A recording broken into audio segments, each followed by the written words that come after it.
Salut à toutes et à tous et bienvenue dans ce nouvel épisode du coin du chef-op. Cette semaine on va bricoler et on va essayer de fabriquer notre propre version des réflecteurs miroirs diffusants, notamment une marque qui s'appelle CRLS par The Lightbridge. Alors si vous comprenez de quoi je parle, restez jusqu'à la fin, vous allez voir comment on fabrique ça. Si vous ne savez pas du tout de quoi je parle, restez jusqu'à la fin, vous allez voir de quoi on parle, et c'est vraiment super, donc on commence tout de suite.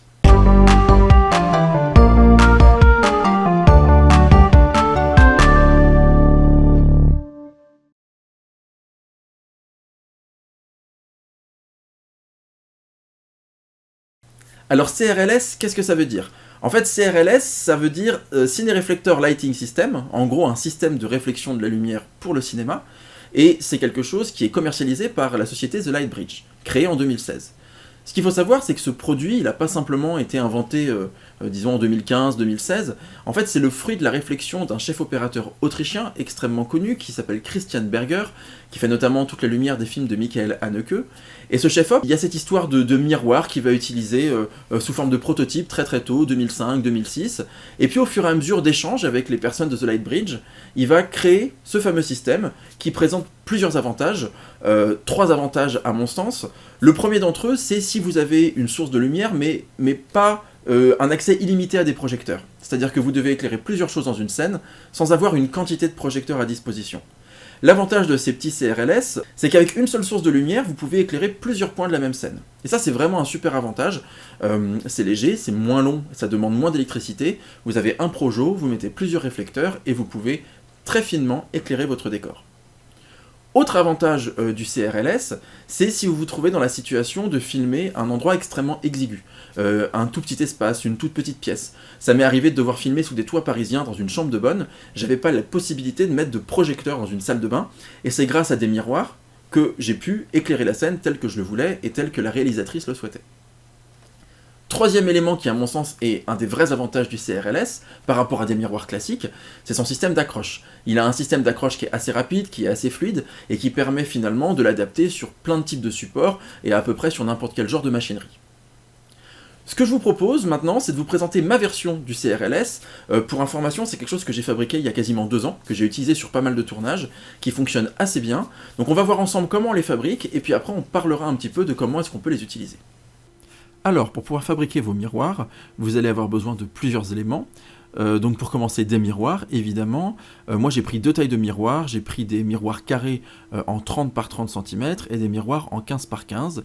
Ces miroirs, je les ai achetés avec un arrière qui est plutôt non adhésif, de sorte à être sûr que ce que je vais coller dessus ne risque pas de se décoller s'il y a une couche de matériel adhésif dessus.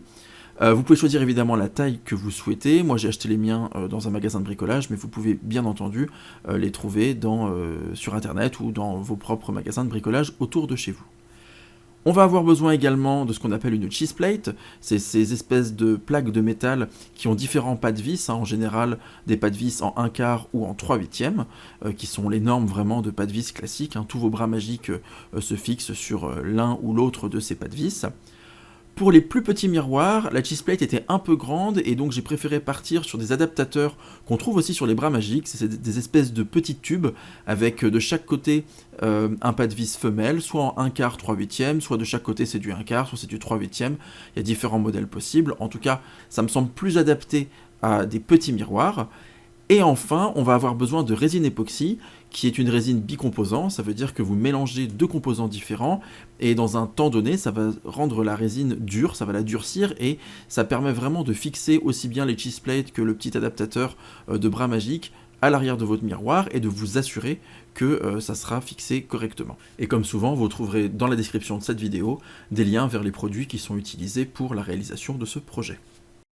Alors, si on en vient maintenant à la réalisation de l'objet lui-même, donc on commence par mettre de la résine époxy, donc les 2 composants à quantité égale, voilà, il y a un durcisseur et la résine, et on va énergiquement les malaxer, de sorte à créer la résine, à bien la rendre homogène, et faire en sorte que ça puisse ensuite adhérer à quel que soit l'objet qu'on posera dessus. En l'occurrence, là, ça sera une cheese plate. Donc, ce que j'essaye de faire, c'est vraiment d'étaler sur la surface à peu près de ma cheese plate, qui doit faire peut-être 9 cm de longueur, donc c'est pas un objet immense, mais l'idée c'est de pouvoir couvrir le maximum de cette zone pour pouvoir ensuite y coller l'objet. Donc on va positionner la cheese plate au milieu de notre miroir, au dos de ce miroir. Alors j'essaye de faire tourner un petit peu pour bien étaler, bien homogénéiser la résine époxy, de sorte à ce que vraiment j'ai la meilleure adhérence possible. Ce que je vais faire ensuite, c'est que je vais mesurer, encore une fois de manière approximative, hein, pour voir si la cheese plate se trouve bien être au milieu du miroir. Bon, alors en réalité, là, dans cette situation-là, je n'étais pas particulièrement au milieu, en tout cas pas exactement au milieu, mais comme la résine avait déjà commencé à sécher et que c'était suffisamment acceptable, je l'ai laissé comme ça.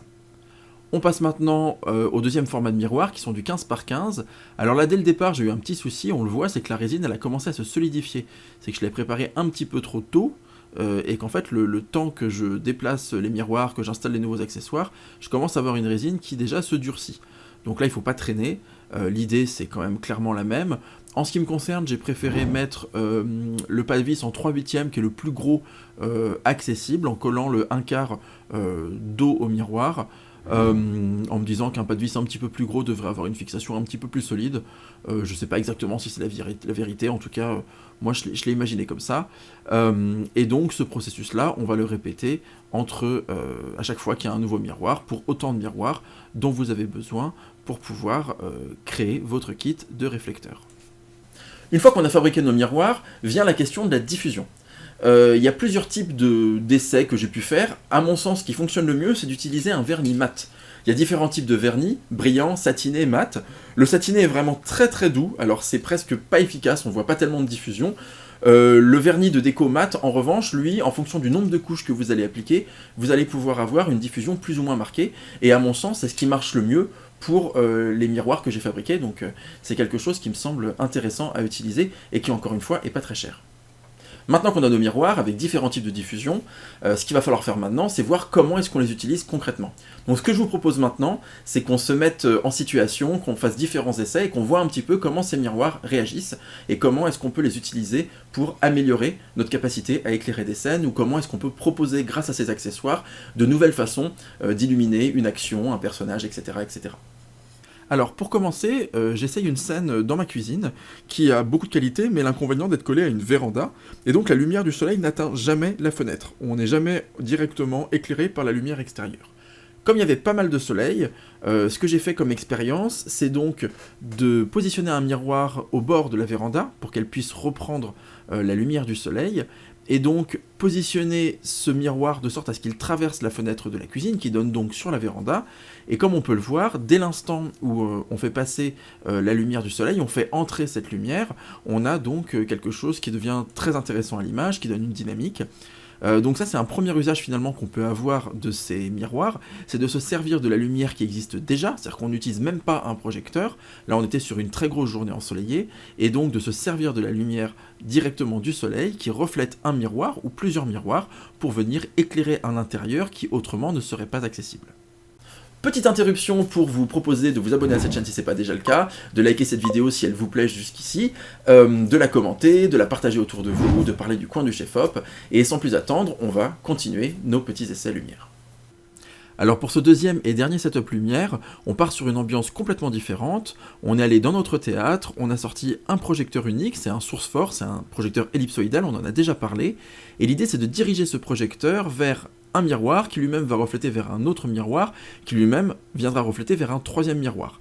L'intérêt c'est de montrer qu'on peut diriger un faisceau de lumière dans une direction particulièrement exiguë, qui peut être positionnée de manière très compliquée si on devait la faire avec des projecteurs directement à la place des miroirs, et tout l'intérêt c'est de montrer qu'on peut aussi éclairer une même scène avec une seule source tout en ayant plusieurs axes de lumière. Et c'est là que c'est hyper intéressant, c'est qu'en fait on va pouvoir se servir de ce procédé pour pouvoir éclairer de la manière qu'on le souhaite notre scène avec très peu de sources lumineuses. Ce qu'il faut savoir quand même avec ce procédé-là, c'est que si votre projecteur n'est pas hyper puissant, vous risquez d'avoir un petit peu de perte à chaque fois que la lumière va se refléter sur un miroir, étant donné que chaque miroir va avoir comme un effet diffusant ou absorbant, on a un petit peu moins de lumière qui réfléchit que la lumière qui arrive. Alors je pense que ça dépend clairement de la qualité de vos miroirs, en l'occurrence ceux que j'ai achetés, sans que ce soit très visible, si jamais je mets 4, 5, 6 miroirs les uns à la suite des autres, le cinquième ou le sixième miroir, on est quand même sur quelque chose de assez diminué, assez diffus et de beaucoup moins intense que la source de lumière originale. En tout cas, voilà le setup final, voilà ce que ça donne. Je trouve que c'est une image qui est très intéressante, et ça ouvre des perspectives par rapport à un certain type d'éclairage qu'on pourrait pas forcément produire si on devait remplacer chaque miroir par des projecteurs. Notre vidéo de fabrication des miroirs et réflecteurs diffusants touche à sa fin. J'espère qu'elle vous aura plu, qu'elle vous aura intéressé, qu'elle vous aura appris des choses. J'espère surtout qu'elle vous aura donné envie de fabriquer vos propres miroirs, vos propres réflecteurs, quelle que soit la forme, quelle que soit la dimension. C'est quelque chose qui est vraiment utile sur les tournages, et c'est vrai que quand on le fabrique soi-même, eh ben, ça ne nous oblige pas à débourser beaucoup d'argent. Non pas que ça vale pas le coup de dépenser cet argent, mais des fois on n'a tout simplement pas le budget, et des fois même en location, les productions vont pas forcément vouloir louer un kit de CRLS. Si vous débarquez avec votre propre système, ben, l'avantage c'est que vous proposez quelque chose de nouveau à l'équipe de réalisation, à la production, ça marque votre différence, et en même temps ça vous permet de le faire sans vendre un rein, un bras ou autre chose. Donc voilà, c'est quelque chose qui est vraiment chouette à faire. N'hésitez pas à nous faire vos retours sur vos fabrications, continuez à nous envoyer des messages en privé, soit par YouTube en commentaire, soit par Instagram. N'hésitez pas à vous abonner à la chaîne, à liker la vidéo, etc. etc. Vous connaissez tout ça, activez la petite cloche. Normalement je fais une vidéo pour la semaine prochaine, on verra si c'est le cas. D'ici là, portez-vous bien, bricolez bien, faites de la belle lumière, et passez une excellente journée sur le coin du Chef Hop. Salut!